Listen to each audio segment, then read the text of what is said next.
Hey guys, Sheri and Richerson from Experimental Homesteader, Exotic Gardening, SheriandRicherson.com and BuyInYourBlogAthonBash.com. Welcome to our daily vlog. Um, so first of all, the craziness is still happening locally here.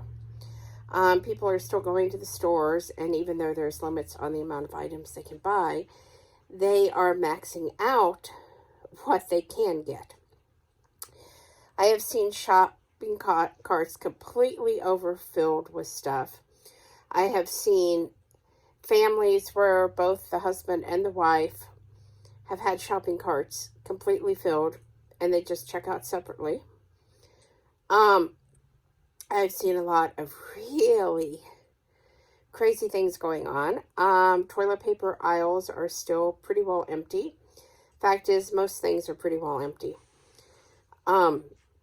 I know the truck drivers are working as hard as they can to get supplies out, and I'm sure manufacturing for those types of supplies is way up, which of course poses the next problem: more people exposed.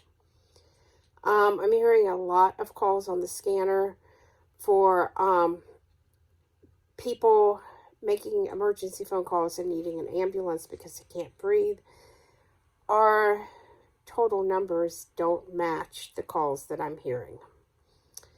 So we're really delayed in reporting how many actual positive cases of this that we have.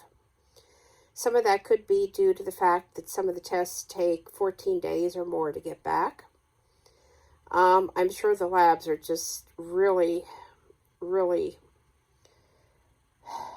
overloaded with tests. I hear that there are a lot of false positives, but it's also going the other way. People are getting told that they're negative, and within a couple weeks getting worse and having another test ran, and they're actually positive. So I definitely don't think we have accuracy in the testing. I don't do any of that stuff, so I'm just going by what I'm reading. And the other thing that concerns me is I saw a lot of news articles today that there's a 30% increase in food waste in people's trash. That's sad. That is really sad.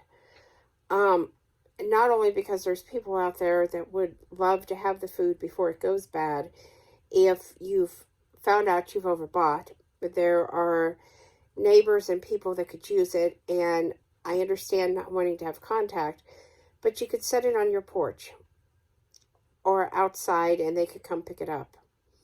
I would suggest using soap and water or wipes or something to clean all the boxes, and especially anything that's fresh off with. Because you never know who might have this at this point. I mean, you really don't. It's not a point of someone trying to make someone sick. It's a point that they just don't know. So making sure that everything is really clean and sanitary is really important right now. I am not a big fan of hand sanitizers, I will tell you. I have always used just rubbing alcohol, plain. I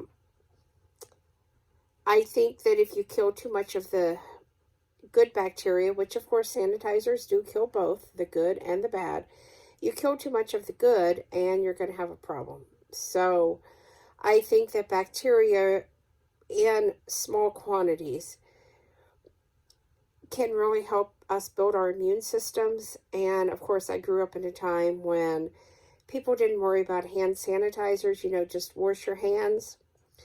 And so that's kind of my train of thought on that.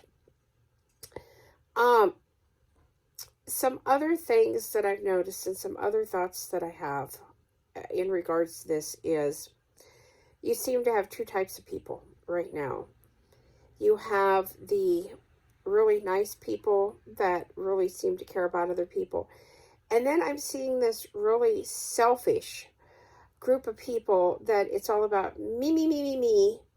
And they can't do that, and I'm not going to comply, and so on and so forth. People, you're making it bad. Because let me tell you what's happening here in another county.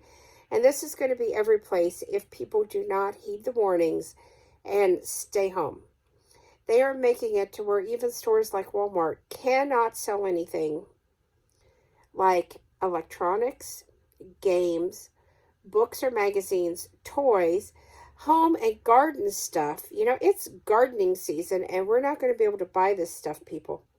We are not going to be able to buy it because people are not following the rules. And there are orders from the health department to shut these kind of places down. If you want to keep your store open, if you're a Walmart or a Meijer or a big department store, you're going to have to block off those areas so people can't get in. That's sad, people. That's sad.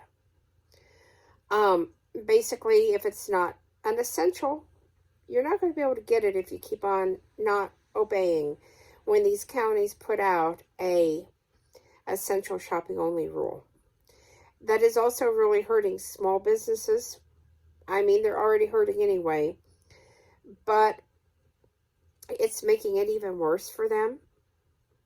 So the easiest thing to do, and I understand some people have to work. Jeff has to work. I'm not happy about it. I am really not happy about it because there's been potential positive cases where he works. And, of course, delivering pizza for Domino's, he doesn't know who he's coming in contact with. But these businesses have been deemed essential, and he has to go to work. So we're dealing with that the best we can. But if people would just stay home if they're not deemed essential and only go out for what they have to have and limit that to just what they have to have, then we would probably see less enforcement. And I know people are saying, well, you're not going to stop me. Well, we have the National Guard deployed. And I don't know to what measures that these counties might go to actually see that these rules are enforced.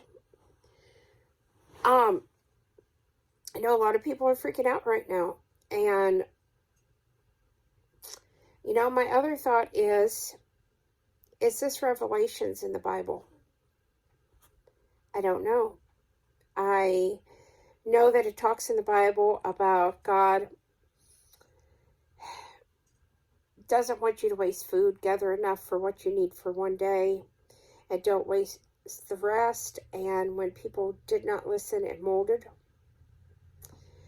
So I know some people's going to say, well, that was just so long ago. But, when you start thinking about it, there are natural disasters happening from the wildfires in Australia that I believe I heard were intentionally set, to tornadoes occurring, flooding occurring. We've got severe storms slated for here tonight with very high winds. We've got sickness. There is talk that other countries are going to cut off their food from being shipped to us, things like wheat and flour, because they need it in their own country. Now, I'm not trying to fire anybody up or make anybody fear for anything. That is the last thing that I want to do. What I want to do, and the message that I hope I'm getting across here is, stay home unless you absolutely need to go out. Think about the food you have and conserve it. If you find out that you've bought too much, especially, fresh produce, you could possibly freeze it or can it, dehydrate it. There is a way to preserve that food and not have it go to waste. And I know that maybe a lot of people don't know how to do that.